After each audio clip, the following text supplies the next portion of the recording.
के बारे में तो सारी जानकारी आपको देने वाले हैं, लेकिन दोस्तों इससे पहले आप लोग जान लीजिए, आप लोग फटाफट पवन सिंह के जो गाने रिलीज हुए। एक गाना रिलीज हुआ है सूर्यवंशम फिल्म का, जिस गाने का नाम है रसगुल्ला नियर गाल।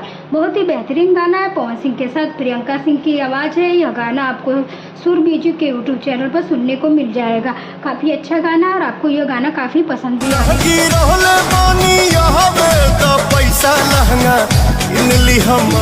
दोस्तों सूर्यवंशम 50 दिन सिनेमाघरों में पूरी कर चुकी है और ये 5 साल के अंदर सबसे बड़ी हिट फिल्म साबित हुई है। मतलब 5 सालों में इससे बड़ी हिट फिल्म कोई भी नहीं चल पाई है। 50 दिनों तक लगातार यह फिल्म रन कर चुकी है सिनेमाघरों में और इसी के साथ फिल्म ने कमाई के मामले में भी काफ़ी अच्छा रिकॉर्ड बनाया है।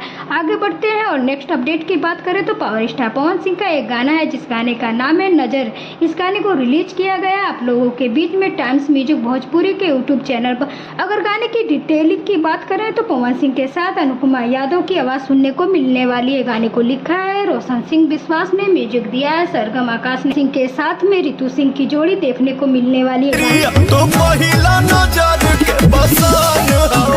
काफी बेहतरीन है जो कि पावर स्टार फिल्म का है, तो इसका यह दूसरा गाना है, तो आप लोग जाकर टाइम्स म्यूजिक भोजपुरी के यूट्यूब चैनल पर सुन सकते हैं। अब बात करें पावर स्टार पवन सिंह के नए आने वाले गानों को लेकर तो 3 दिनों से एक नया पोस्टर आउट किया गया है। इस गाने का टाइटल है अपने राजा जी के। यह गाना काफी अच्छा है। गाने की शूटिंग आज से 2 महीने पहले हुई थी।